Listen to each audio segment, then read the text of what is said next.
Tu sais, c'est quoi le plus frustrant? Quand tu fais la location courte durée ou la sous-location professionnelle, c'est pas de manquer d'argent, c'est de savoir que ton appartement pourrait apporter beaucoup plus. Mais tu sais pas comment. Le plus souvent, le problème, c'est pas la ville, c'est pas la concurrence, c'est la façon dont il est exploité, tout simplement. Aujourd'hui, je vais te montrer comment gagner 30 à 35% en plus par mois avec le même appartement, la même surface, la même localisation et les mêmes charges. Je le dis tout de suite, c'est pas un hack Airbnb, c'est pas une astuce bidon ou c'est pas juste augmenter ses prix au hasard. C'est une méthode précise que j'utilise sur mes propres appartements et que j'apprends à ceux que je forme et à ceux qui mettent leurs propres appartements sur les plateformes. Ils pensent eux-mêmes que tout est optimisé, alors que la plupart laissent énormément d'argent sur la table chaque mois. Si aujourd'hui ton appartement se loue correctement, pourrait faire mieux, ou si tu sens tout simplement que tu plafonnes, alors cette vidéo pourrait littéralement changer la façon dont tu vois ce business. Moi, si tu ne me connais pas, c'est Younes, j'ai une chaîne sur l'immobilier, l'entrepreneuriat, et aujourd'hui, on va optimiser ton appartement et ajouter énormément de valeur et te faire gagner beaucoup d'argent. Déjà, la première variante qui va t'empêcher de gagner de l'argent, c'est de penser que c'est pas le bon appartement. Il faudrait un meilleur appartement, plus grand, mieux situé. Ça, déjà, c'est faux, plutôt incomplet. Donner un exemple très simple. Imagine 2 appartements, même ville, même quartier, même surface, parfois même immeuble. Le premier va faire 1 800 € par mois, le second va faire 2 400 € par mois. Même marché, même demande, même saisonnalité. La différence, plus 600 € par mois, soit 33%. Tu penses que ça vient d'où? Du canapé? De la télévision? Du fait qu'il y ait de la déco, de la plante verte, la petite étagère de chez Ikea? Absolument pas. La différence, elle vient de la manière dont l'appartement est présenté, positionné et vendu. Et c'est là que beaucoup se trompent en réalité. Ils pensent que leur appartement est un logement, alors que, en réalité, pour Booking Airbnb, ton appartement c'est un produit et c'est une expérience. Là, je te donne un autre exemple concret. Studio de 25 mètres carrés dans une ville moyenne. Exactement mon secteur. Et sûrement la plupart de ceux qui vont regarder cette vidéo.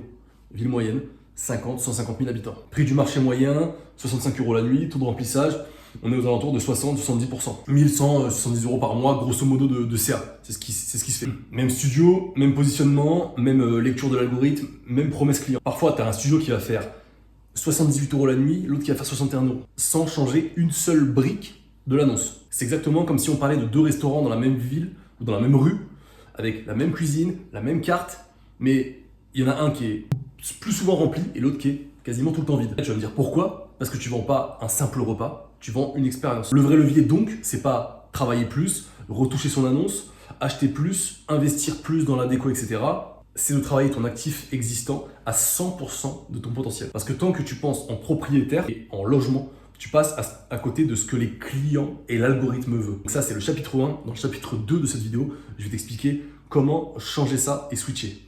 Donc comment Airbnb décide qui va gagner de l'argent et qui va stagner. Il y a un truc fondamental que beaucoup de gens ne comprennent pas, et tant que tu l'auras pas compris, tu auras beau avoir le plus bel appartement du monde, tu resteras dans les classements moyens pour la plateforme. Ce qu'il faut que tu comprennes, c'est que Airbnb, c'est pas une plateforme de logement, c'est une machine à cash, à maximiser ses propres revenus. Il s'en fiche de combien toi tu vas gagner. Ça, faut le comprendre et l'intégrer rapidement. Son objectif, c'est pas que tu gagnes de l'argent, son objectif, c'est que les voyageurs réservent vite, qu'ils soient satisfaits, qu'ils reviennent. Il y a le maximum de clics et de rebonds sur ton annonce. Le rebond, ça va être le temps de scroll sur ton annonce, où ils vont cliquer à droite, à gauche, réserver de telle date à telle date, qui testent plusieurs paramètres. Donc Airbnb, logiquement, va favoriser les annonces qui servent ses propres intérêts. Quand quelqu'un va rechercher sur Airbnb, l'algorithme, il se pose 3 questions simples. Est-ce que l'annonce va être cliquée? Est-ce qu'elle va être réservée rapidement, cette annonce? Et est-ce que par la suite, le voyageur va être satisfait de son séjour? Si ces 3 réponses, c'est oui, Airbnb va te pousser. Si c'est non, Airbnb t'enterre. Le problème, c'est que beaucoup d'autres, et c'est normal, on va se focaliser sur le mauvais truc. Le prix, les équipements, la déco. Je dis pas que c'est pas important, mais c'est pas ça la priorité. Le vrai enjeu, c'est le clic. Je te donne un exemple concret. Au même prix, même note, même quartier. Il y a un appartement qui va s'appeler Studio Cozy Centre-Ville et appartement lumineux, parking gratuit, 3 minutes à pied du centre. Évidemment, 90% des gens vont cliquer sur la deuxième annonce. Et c'est logique. Plus de clics, meilleure position, plus de réservations, encore plus de visibilité, et si derrière tu as le petit bonus des bons commentaires, là, on trouve toujours réservé. C'est un cercle vertueux avec des chiffres à l'appui. Je vais te donner un exemple avec des chiffres à l'appui que je vais écrire juste ici. On va prendre un logement à 70 € la nuit, taux de clic moyen 2%, Taux de réservation 1,2%.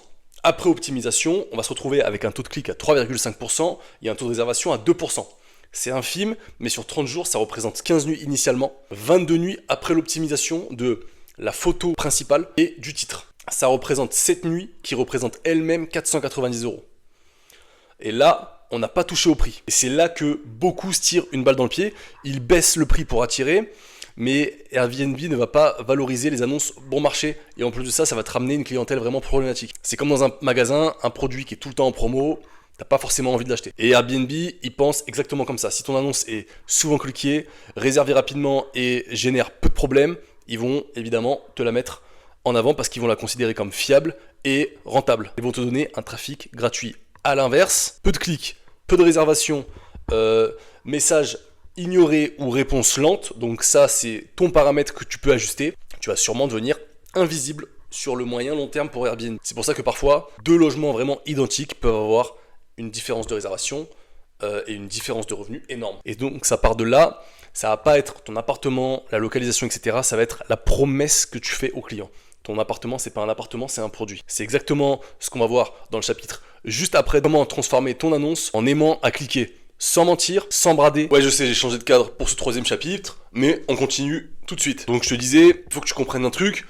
Les gens, quand ils vont réserver, ils vont pas réserver un logement. Ils cherchent une solution, comme d'habitude, à un problème, à une douleur. Ils cherchent à dormir près de leur travail, pas galérer pour se garer, bien dormir, être au calme, se sentir chez soi et ne pas être déçu. Et ton annonce aujourd'hui, elle décrit ce que ton appartement a plutôt que ce que la personne va vivre. La majorité des annonces ne font rêver personne. Les deux modernes, cuisine équipée, Wi-Fi à disposition, ça fait rêver personne, on dirait une fiche technique de machine à laver. Ce qui déclenche le clic n'est pas une vérité brute, c'est une promesse claire et crédible. Là, je vais te donner un exemple réel. Le même exemple, un peu que je t'ai dit plus haut. Appartement T2, 45 mètres carrés, proche centre. Si tu l'optimises, ça fait annonce calme avec parking à 5 minutes du centre. Donc là, déjà, on y voit plus clair. Même logement, même prix, même surface, pas le même résultat sur le long terme. Plus de clics pour la deuxième annonce. Et c'est évident. Un appartement ne peut pas être le plus beau, le plus grand, le moins cher et le mieux placé. Mais il peut être le meilleur sur une seule chose. Et c'est déjà beaucoup. Parfait pour un déplacement pro, idéal en couple, à 5 minutes de la sortie d'autoroute la plus proche, appartement ultra calme et central.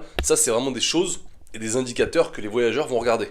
Et qui peut convertir. C'est exactement comme sur YouTube, ce qui te fait cliquer sur la vidéo. C'est pas que je te raconte des choses fantastiques, etc. C'est que je te parle du sujet précis.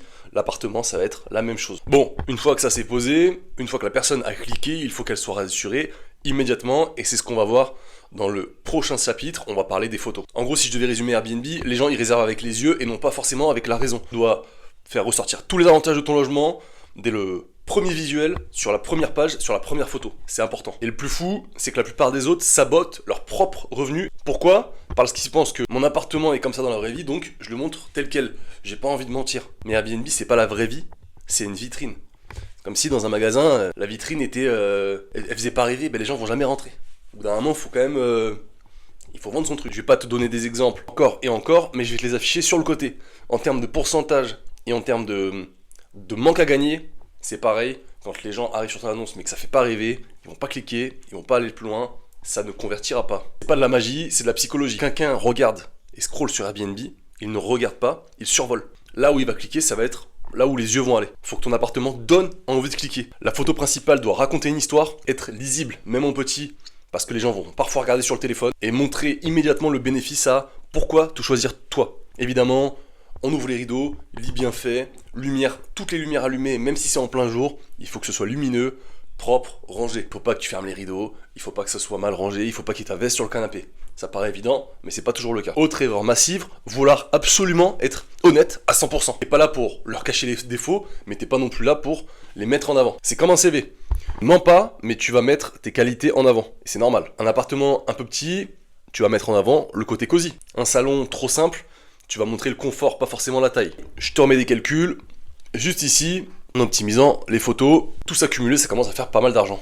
Maintenant, on a réglé le titre, on a réglé la photo, on va parler de la description et la structure de celle-ci. Et c'est ça qui va souvent convertir la personne qui était sur ton annonce. À ce stade, la personne a cliqué sur ton annonce, elle aime les photos, c'est un prospect chaud. Et c'est là que beaucoup d'annonces dérapent complètement. La description, pour la majorité des gens, c'est un pavé de texte, des phrases...